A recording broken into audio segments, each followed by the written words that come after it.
आया, उसको मार दिया और वो सभी धन को लेकर पांचों वेश्याएं वहां से चल पड़ी। कुछ समय बाद गोकर्ण जी ने जब अपने भाई की मृत्यु का समाचार सुना तो वे श्राद्ध कर्म और पिंडदान करने लगे। और अपने घर आए रात्रि में जब वो सजन कर रहे थे तो धुंधकारी उस रात को प्रेतात्मा के रूप में विशाल रूप में खड़ा हो गया गोकर्ण जी के सामने। और गोकर्ण जी ने पूछा कि तू कौन है? तो जो आत्मा होती है उसमें बोलने की और रोने की शक्ति नहीं होती है।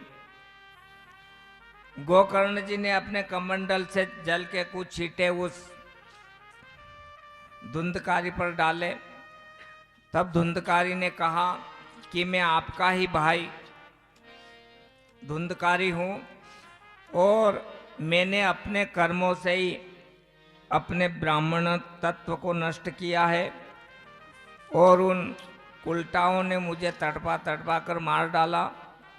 गोकर्ण जी ने कहा कि भैया मैंने तेरे लिए श्राद्ध कर्म पिंडदान सभी किए। तब धुंधकारी ने कहा कि मेरी मुक्ति इन किसी भी साधन से नहीं होगी क्योंकि मैंने ब्राह्मणत्व नष्ट किया है। गोकर्ण जी को बड़ा दुख हुआ। तब उन्होंने अपने गुरु भगवान सूर्यदेव से पूछा कि हे भगवान, मेरे भाई के लिए आप मुक्ति का उपाय बताएं। तब भगवान सूर्यदेव ने सप्ताह भागवत कथा का गोकर्ण जी से कहा। गोकर्ण जी महाराज ने अपने वहीं पर धुंधकारी की मुक्ति के लिए एक 7 गठान वाला बांस उसको स्थापित कर और 7 दिन तक भागवत कथा का वाचन शुरू किया। और धुंधकारी प्रतिदिन उस बांस के अंदर बैठकर उस कथा को श्रवण करने लगा और हर दिन एक एक गांठ उस बांस की फटने लगी और धुंधकारी उस कथा के श्रवण से मोक्ष को प्राप्त हुआ। इसलिए कथा श्रवण तो हम सब करते हैं, लेकिन कैसे कि इधर सुनते हैं और इधर हम निकाल देते हैं। और जब तक इसको आत्मसात हम नहीं कर पाते हैं तब तक हमारे जीवन में सदा सुख कभी स्थिर नहीं रह पाएगा। सनकादि ऋषियों ने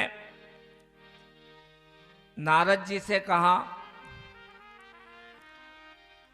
कि भागवत कथा के लिए मुहूर्त निकालकर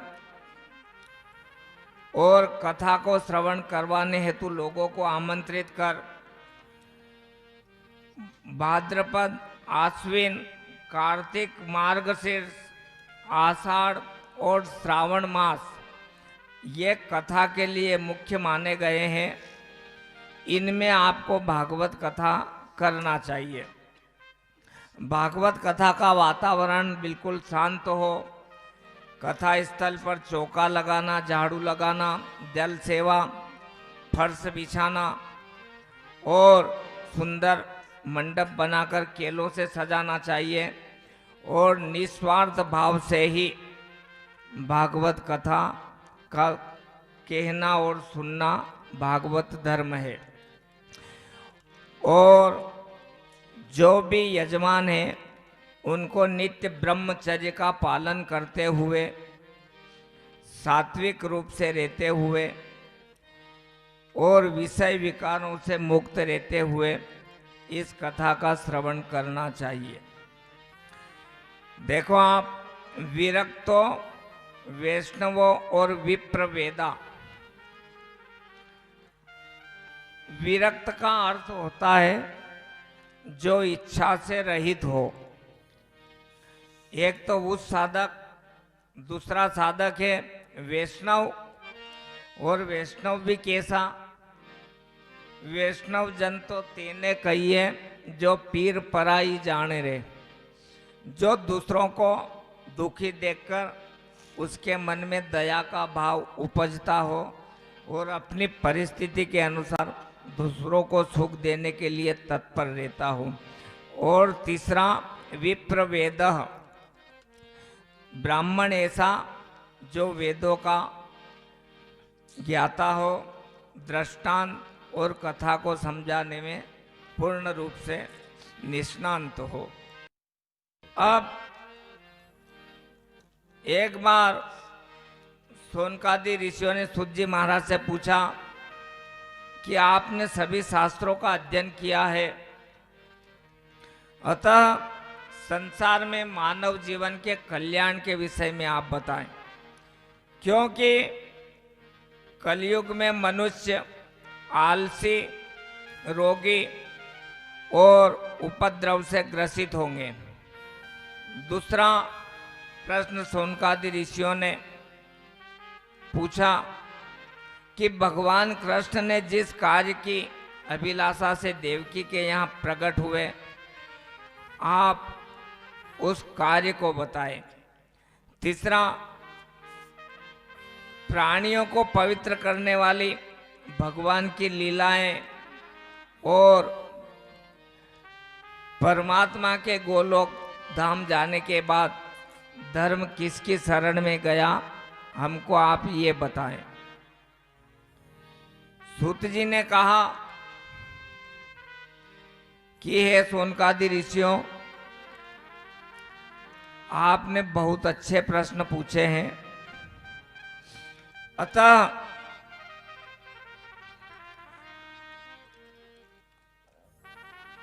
वक्ता को सर्वप्रथम नर नारायण और सरस्वती देवी की जय जयकार करते हुए भगवान की लीलाओं को श्रवण करवाना चाहिए। सोनकादि ऋषियों ने कहा कि हे सूत जी, इस पुराण की व्यास जी ने किसकी प्रेरणा से रचना की थी और इसकी रचना का क्या महत्व था? सूत जी ने कहा कि माता के गर्भ में 12 वर्ष रहने के बाद जब सुखदेव जी बाहर नहीं आए,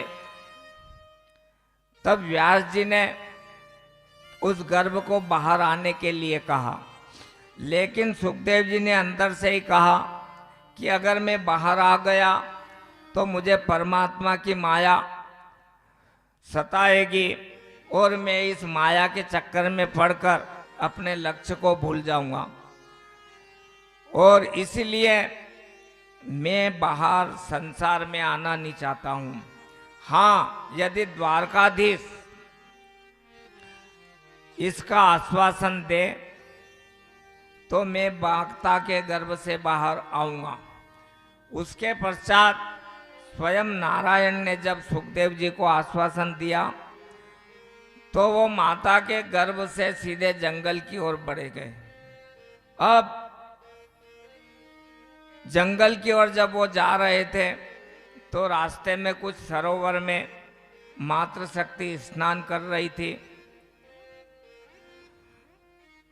सुखदेव जी को देखा तो माताएं पूर्ववत स्नान करती रही, लेकिन जब सुखदेव जी के पिता व्यास जी सुखदेव जी के पीछे दौड़ने लगे और मातृशक्ति ने जब उन व्यास जी को देखा तो सरोवर से बाहर निकलकर शीघ्रता से वस्त्रों को धारण करने लगी। व्यास जी ने कहा कि अभी अभी जो मेरा पुत्र गया तो आपने वस्त्र नहीं पहने, जो कि जवान था, और मैं वृद्धावस्था को प्राप्त हूं, तो भी आपने मुझे देखकर ये वस्त्र धारण करने लगी। मातृशक्ति ने कहा कि ऋषिवर, आपका जो पुत्र है सुखदेव जी, उनमें जीव मात्र के लिए भेदभाव नहीं है। उनकी दृष्टि में स्त्री और पुरुष इनमें कोई भेद नहीं है, लेकिन आप में भेद दृष्टि होने के कारण हम इन वस्त्रों को धारण करने आई। व्यास जी दुखी हो, हे पुत्र, ऐसा चिंतन करते हुए सुखदेव जी के पीछे भागे जा रहे। रास्ते में ही व्यास जी का नारद जी से मिलन हो गया। व्यास जी ने नारद जी से पूछा कि सुखदेव जी को कैसे मैं भागवत का अध्ययन कराऊं। नारद जी ने कहा कि हे व्यास जी, अपने कुछ शिष्यों को भेजकर आप भागवत के सुंदर श्लोकों का वाचन करवाएं, जिनको सुनकर सुखदेव जी प्रसन्न होंगे और आपके पास आ जाएंगे। नारद जी के कहे अनुसार व्यास जी ने अपने शिष्यों को सस्वर उन श्लोकों का उच्चारण करने को कहा। वर्हा पीठम नटवर वपुः कर्णयोः कर्णिकारः विभ्रद्वासः कनक कपिशं वेजयन्तीं च मालाम। जब एक श्लोक में व्यास जी के शिष्यों के द्वारा भगवान की सुंदर झांकी का वर्णन किया गया तो सुखदेव जी बहुत प्रसन्न हो गए और चिंतन करने लगे कि जब भगवान की झांकी और लीला इतनी अद्भुत है तो प्रभु के कार्य कितने अद्भुत होंगे। इतने में व्यास जी के शिष्यों ने फिर दूसरे श्लोक का सस्वर उच्चारण शुरू किया। अहो वकीयम स्तन कालकूटम जिधांस यापाय यदप्य साध्वी लेभे गति धातृचित्ताम ततो अन्यम कंग वा दयालु शरणम वज्रेम। दूसरे श्लोक में जब पूतना की मुक्ति का वर्णन किया गया तो सुखदेव जी दौड़ते हुए उन व्यास शिष्यों के पास आए और पूछने लगे कि आप लोगों को ये इतने सुंदर श्लोक कहाँ से प्राप्त हुए। शिष्यों ने कहा कि हमारे गुरुजी के पास 18,000 श्लोक हैं और आप उनके पास चले। तब सुखदेव जी अपने पिता व्यास जी के पास आए और बड़े स्नेह के साथ अपने पुत्र सुखदेव जी को भागवत का ज्ञान कराया। सोनकादि ऋषियों ने पूछा कि हे सूत जी, जो सुखदेव जी पागलों जैसे दिखते थे और राजा परीक्षित तो भक्तों में श्रेष्ठ थे, उनके पास कैसे गए और कैसे कथा श्रवण करवाई, और राजा परीक्षित ने किस प्रकार सरलता के द्वारा अपने राज्य की लक्ष्मी का त्याग किया। सूत जी ने कहा कि मेरे पिता रोमहर्षण के द्वारा जब इतिहास पुराण आदि का वर्णन किया गया तो लोग इनका गलत अर्थ निकालने लगे। तब मैंने महाभारत की रचना की, लेकिन मेरे को इस रचना से भी शांति नहीं मिली और मैं बिल्कुल उदास था। उसी समय वहां पर नारद जी आ गए। मैंने नारद जी से पूछा कि हे मुनि, मेरे द्वारा 17 पुराण, वेद, उपनिषद सभी की रचना की गई, लेकिन मेरे मन को शांति नहीं मिल रही है। तब नारद जी ने व्यास जी से कहा कि आपने इन सब का लेखन तो किया है, लेकिन जब तक आप परमात्मा की जो लीलाएं हैं उनकी रचना नहीं कर पाते हैं, वहाँ तक आपके जीवन में शांति नहीं आ सकती है। और इसलिए हमारे जीवन में भी हमको कहा गया है कि हम जो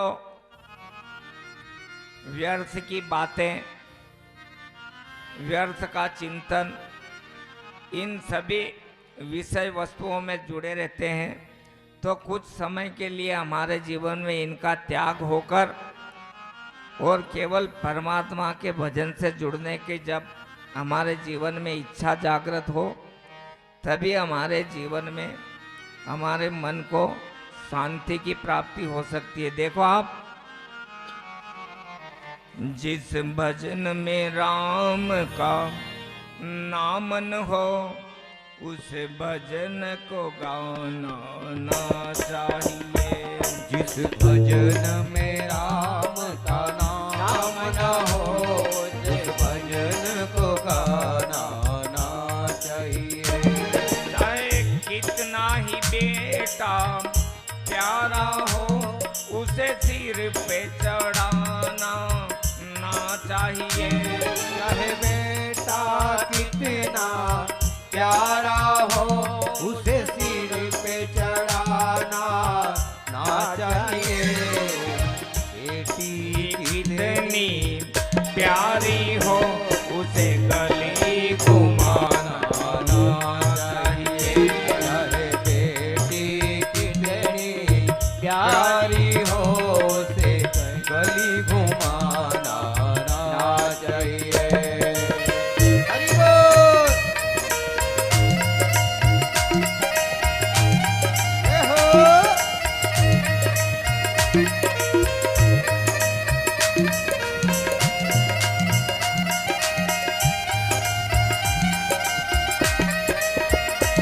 चाहे कितनी अमीरी आ जाए, अभिमान जताना ना चाहिए। चाहे कितनी अमीरी आ जाए, अभिमान जताना ना चाहिए। चाहे कितनी गरीबी आ जाए, ईमान डिगाना ना चाहिए। चाहे कितनी गरीबी आ जाए, ईमान डिगाना ना चाहिए। जय हो। हरि बोल। हरि बोल। जय हो। जय हो।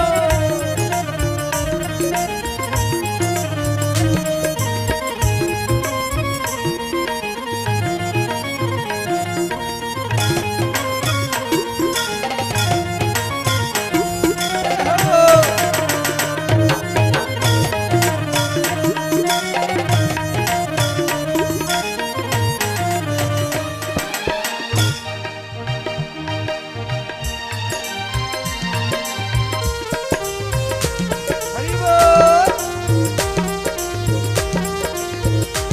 जिस माँ ने हमको जन्म दिया, दिल उसका दुखाना ना चाहिए। जिस माँ ने हमको जन्म दिया, दिल उसका दुखाना ना चाहिए। जिस पिता ने हमको पाला है, उसे कभी सताना ना चाहिए। जिस पिता ने हमको पाला है, उसे कभी रुठाना ना चाहिए। जिस भजन में राम का नाम न हो, उस भजन को गाना चाहिए।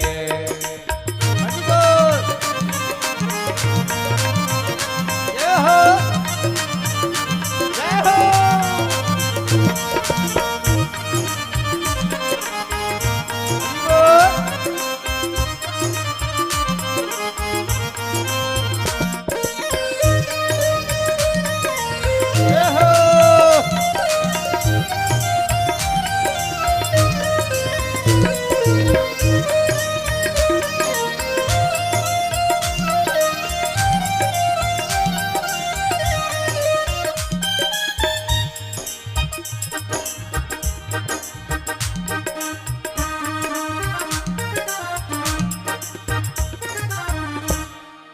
नमः शिवाय, नमः शिवाय, नमः शिवाय। नारद जी अपने पूर्व जन्म के बारे में बताने लगे। नारद जी ने कहा, पूर्व जन्म में मैं वेद पाठी ब्राह्मणों की दासी के यहाँ पैदा हुआ था, और जब मैं बालक ही था तो मेरी माता ने मुझे संतों की सेवा में लगा दिया था, और उन संतों की सेवा के कारण ही उनके जूठन को मैं पा लिया करता था। उनके द्वारा किए जाने वाला कीर्तन सत्संग श्रवण कर मेरी बुद्धि निर्मल होने लगी।